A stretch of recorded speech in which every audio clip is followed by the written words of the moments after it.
Absolutely. Colossians chapter 2 is where we're going to be today. Again, in the month of February, the remaining portion of February, we're going to be looking at the mind.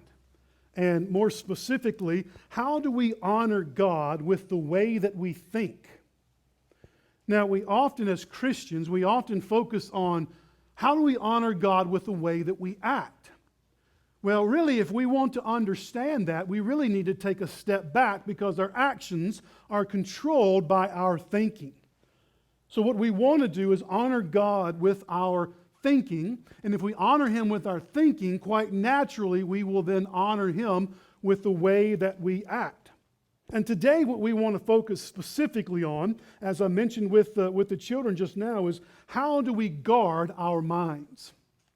How do we guard our minds? Because our minds are a precious gift from God, and we need to diligently guard them against the things that seek to draw us away from Him.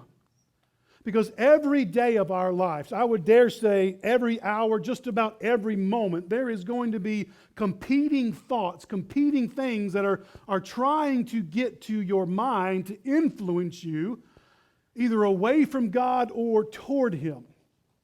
And so we need to be sure to guard ourselves so that we don't fall into the enemy's traps and allow our minds to be pulled away from God. So Colossians chapter 2, we're just going to be looking at one verse this morning.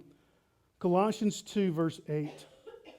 The Apostle Paul here writes, "See to it that no one takes you captive by philosophy and empty deceit, according to human tradition, according to the elemental spirits of the world, and not according to Christ."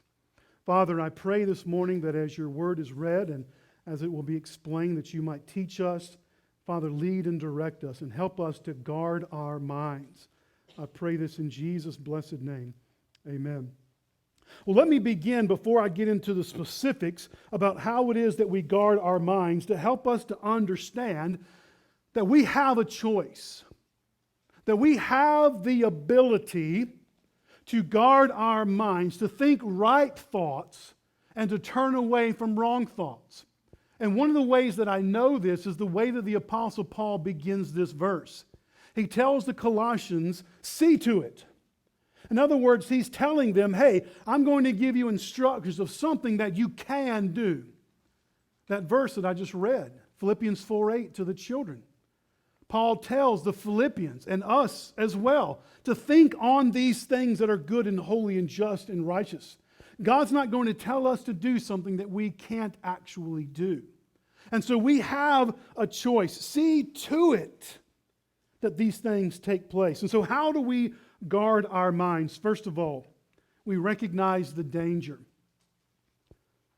We recognize the danger. Again, Colossians 2, verse 8. See to it that no one takes you captive by philosophy and empty deceit. The Apostle Paul here is pointing out to these Christians that there's a real danger that exists for them if they don't guard their minds. And he tells them to be careful and to see that no one takes you captive. Now, that word captive also means to kidnap or to hold something hostage. And so Paul here is pointing out that there is a danger in having our minds kidnapped or being held hostage. Now, who are or what are the kidnappers, and what is the one that might hold us hostage? He says here it's philosophy and empty deceit. Now understand that the word philosophy is actually a compound word in the original Greek language of the New Testament. It's the compound of the two words love and wisdom. And so philosophy itself actually means the love of wisdom. But we have to ask ourselves, isn't wisdom a good thing? Well, yes, it is, but as long as it comes from the right place. See, the world of the Colossians, it was highly influenced by Greek philosophers, men that we've heard of, Plato, Socrates, Aristotle. And their wisdom, though, was centered upon what could be understood, what could be discovered through humanistic thinking, through naturalistic minds. In other words, they thought, well, if we set aside all this talk about God and we just spend our time focusing on how we as human beings can think and how we can realize things and discover truth, then we'll be doing really, really well. And that's the kind of philosophy here that Paul is speaking about. They proposed that all that could be known was discoverable through human intellect and through human wisdom. But what is the danger in that? Why is that dangerous? Well, it's very simple, and we have to understand here that the ultimate danger here is not intelligence.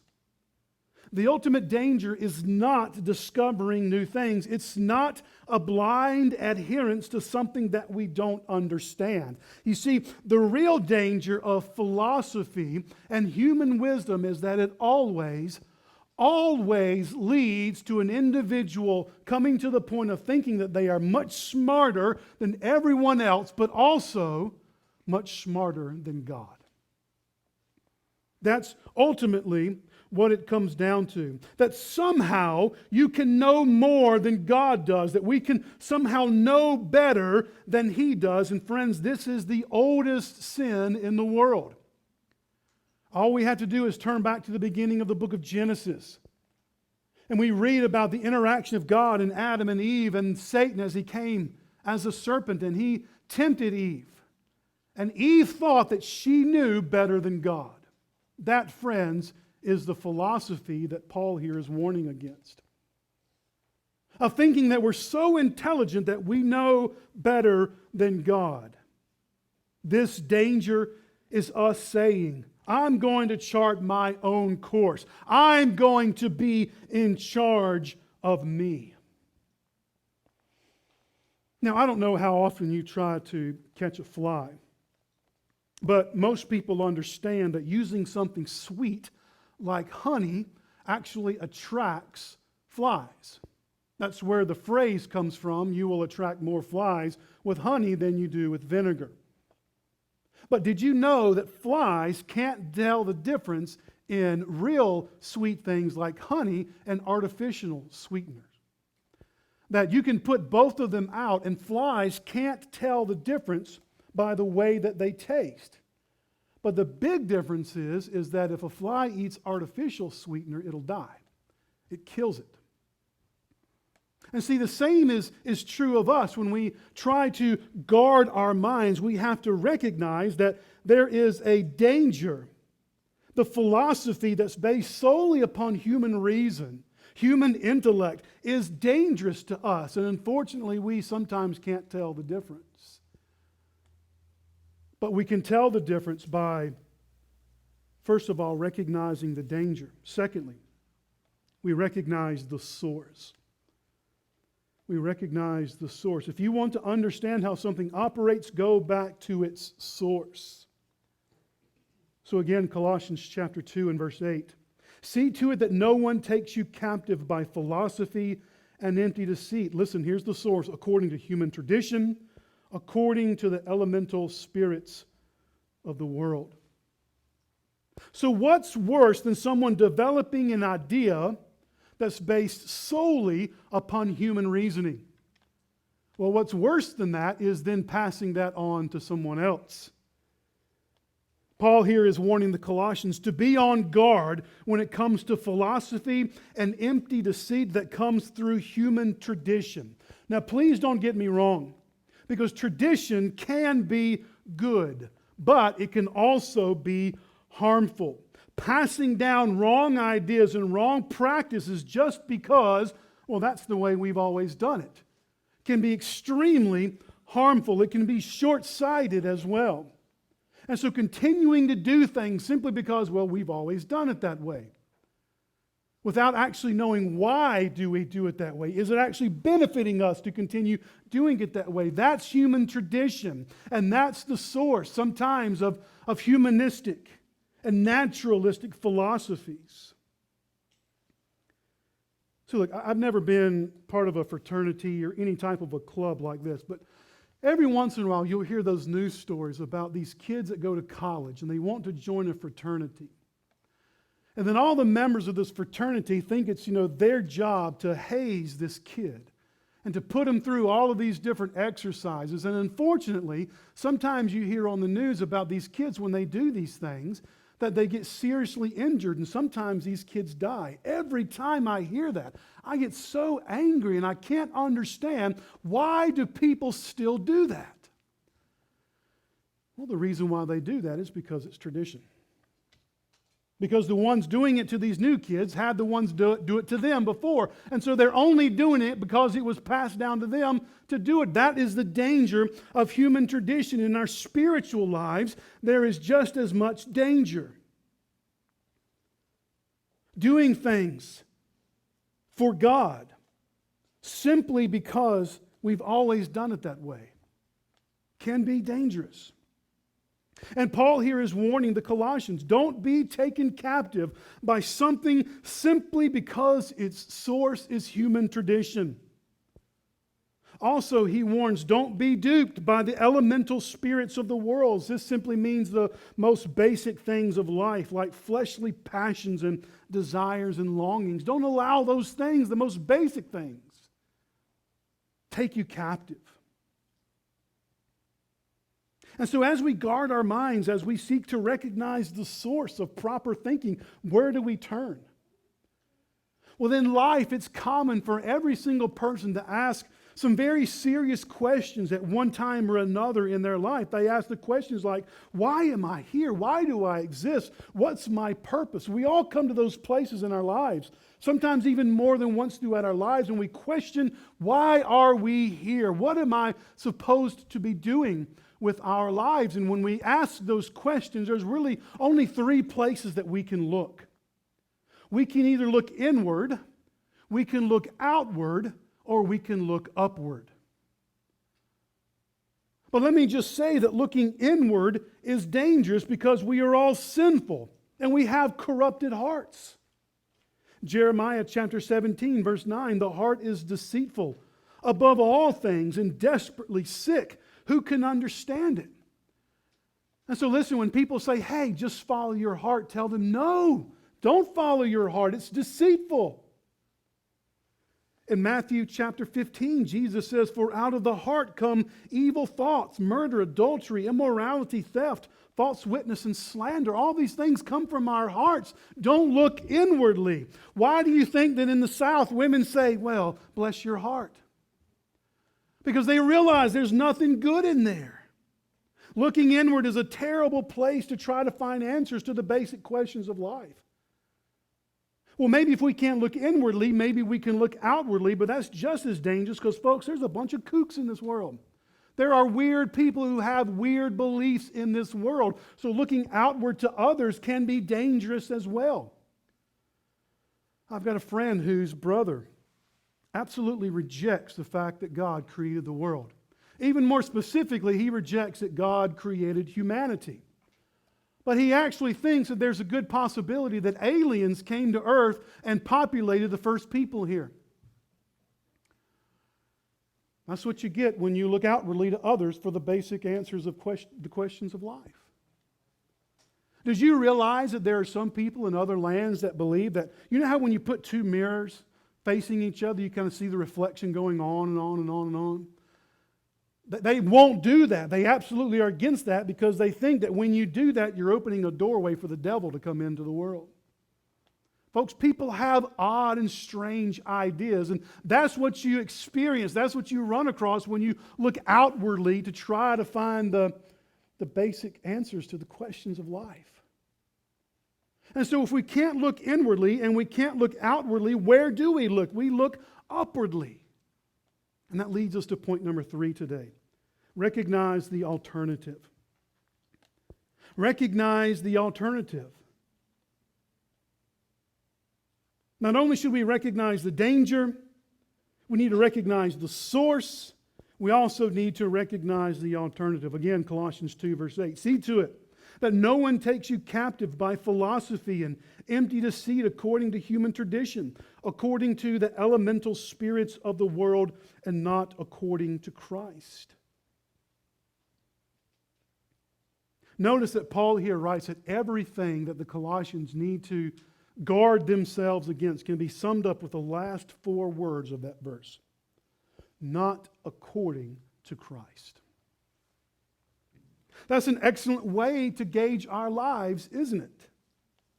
We can ask ourselves one question: is this according to Christ? And if it is, wonderful, do it. If not, run. Is this according to Christ? But how do we come to this place to where we can live and especially think according to Christ? Well, first of all, obviously, we have to be saved. We have to have given ourselves by faith to Jesus Christ. Because apart from having a relationship with Jesus Christ through faith, our minds are going to be fixed upon the things of the world. The only way that we can look upward in an effort to try to discern, who am I? What am I here for? What's my purpose? Where did the world come from? As we look upward, the only way that we can truly know that and have our minds shaped according to God is through having a relationship with Christ. In Ephesians chapter 2, verses 1 through 3, we read, "And you were dead in the trespasses and sins, in which you once walked, following the course of this world, following the prince of the power of the air, the spirit that is now at work in the sons of disobedience, among whom we all once lived in the passions of our flesh, carrying out the desires of the body and the mind, and were by nature children of wrath like the rest of mankind." Paul here is saying that before you become a Christian, your mind is corrupted. So in order for us to think upwardly, to think according to Christ, we have to be saved. Secondly, we have to be Spirit-filled. We have to be Spirit-filled. Because although we give ourselves to Christ, we are constantly warring with the sinfulness that exists within us. And so there's always a battle going on within our own nature that's wanting to prevail and wanting our sinfulness to rise to the top and take over. But thanks be to God that He's given us a fighting chance, because He's placed the Spirit of God within us so that war wages within us, so that we can turn our hearts to God as the Spirit so leads. In Romans chapter 8, verses 5 and 6, we read, "For those who live according to the flesh set their minds on the things of the flesh. But those who live according to the Spirit set their minds on the things of the Spirit. For to set the mind on the flesh is death, but to set the mind on the Spirit is life and peace." And so if you want to think, if you want to guard your minds according to Christ, first of all, you must be saved. Second of all, you must be Spirit-filled. Number 3, you must be sanctified. Now, sanctified is one of those words that you won't see come up in the newspaper. It's just not a word that we use in our normal vocabulary. But sanctified simply means that you are striving to be holy, that you're growing to be more and more like Christ in the way that you act, in the way that you think. And if we want to live and think according to Christ, we have to be sanctified. In Ephesians 4, we read, "Put off your old self, which belongs to your former manner of life, and is corrupt through deceitful desires. And listen, be renewed in the spirit of your minds." Put off your old self. He says, stop being the way that you used to be and renew yourself through the spirit of your mind. The way that you think controls the way that you act. And so as we are growing in holiness, growing to be more and more like Jesus Christ, we recognize that we must be sanctified. So we have to be saved, Spirit-filled, sanctified, but we also have to be submissive. We have to be submissive, and this goes back to what I was talking earlier about humanistic thinking and philosophy and empty deceit that Paul was warning against. He was saying, hey, don't think you're too smart for yourself, as my grandmother used to say. Don't be too big for your britches. Man, don't we get that way sometimes.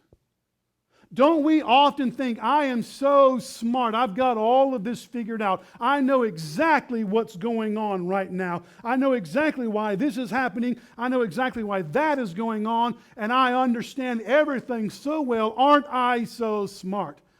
Friends, let me tell you, if you've gotten that way, at the end of our service, we'll have a time of repentance. You can come to the altar and bear your heart on God, because I promise you don't know. The best thing that we can do in lives when we think about guarding our minds is say, God, I don't know anything, but I submit myself to you. I submit myself to whatever it is that you teach me, O Lord. And by being submissive, it makes us more and more like Jesus. In Philippians chapter 2, the Apostle Paul wrote, have this mind among yourselves, which is yours in Christ Jesus, who, though he was in the form of God, did not count equality with God a thing to be grasped, but emptied himself by taking the form of a servant, being born in the likeness of men, and being found in human form, he humbled himself to become obedient to the point of death, even death on a cross. Paul says, hey, think like Jesus, who gave himself over and submitted himself to the will of God. That's the way we should be, friends. And so what is the alternative to philosophy and empty deceit that's according to human tradition and according to the elemental spirits of the world? It's having our minds fixed upon Jesus Christ and allowing Him to teach and to shape us. There is an alternative to the naturalistic, human-centered way of thinking. It is thinking according to Christ. And if we want to guard our minds, we're going to have to think this way. So let me give us just 2 ways that we can apply this to our lives. 2 ways. Number 1, what can we do? Number 1, avoid the things that steer your mind away from Christ. Avoid the things that steer your mind away from Christ. You can probably tell by looking at me, I don't have any plans to run any marathons anytime soon. But if I did, for whatever reason, if I wanted to actually run a marathon, there are certain things that I would have to avoid. Pretty much anything that tastes good, you have to stay away from if you want to get in really good shape and run marathons. So you have to understand that if I want to achieve something, there are things along the way that I have to avoid. And so, friends, if we want to guard our minds, if we want to think according to Christ, there are things in this life that we are just going to have to avoid. Cares of the world. Caring about things that really don't matter. Sinful images, foul language, those things we must stay away from. Have you ever wondered why Clark Kent always wore his Superman suit underneath his regular clothes? It's really simple. It's so that in a moment's notice, if there were danger somewhere, that he could switch immediately. You all know back in the old cartoons and the old TV shows, he would always go into a phone booth, right? How in the world somebody's changing clothes in a phone booth, I don't know, but that's okay. So it was always so that he could switch very, very quickly. Well, what I want us to understand is that we can do the same thing with the way that we think. We can do the same thing with our minds.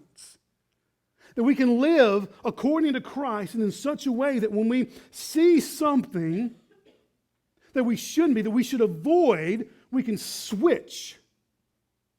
What if we're watching a movie and an inappropriate scene comes on or someone begins using foul language? Switch. Change it. Turn it. Go somewhere else. Do something else. Avoid it. Maybe we're sitting at the stoplight and you're like me and that brand new model Corvette pulls up beside you. You think, wow, I sure would like to have that. And then you kind of start going through your mind, what would it actually take for me to get a Corvette like that? Switch the way that you're thinking. Steer yourself away from the things that are pulling you away from Christ. So avoid the things that steer your mind from Christ. But then also, number 2, saturate yourself with the things that steer your mind toward Christ. Avoid the things that pull you away from Christ. Saturate yourself with the things that steer you toward Christ. Things like reading and meditating on the Bible, wholesome relationships, good television shows, good music, the things that plant the right thoughts in your minds. Imagine you're going to clean your kitchen counter and you're going to use a sponge. And you've got 2 buckets of water there. One of those buckets is very clean. And you've probably put a little cleaning agent inside of it. But the other bucket is just dirty, nasty water. Now, if you're going to clean your counter, obviously you're going to dip your sponge and saturate it with the clean water, right? Because if you saturate the sponge with the dirty water, you're just going to be spreading dirt everywhere. Well, that's the same with us, friends. As we're seeking to impact our culture, our friends, our family, our neighbors, our coworkers with the gospel, with the love of Christ, if we're saturated with dirty water and dirty things, that's what we're going to spread. But if we're saturated with the things of Christ, then we'll spread Christ unto others. So friends, let me encourage us to guard your minds. Don't allow the corruption of the world to infect your mind, and begin to steer your mind toward the things that will help you live according to Christ.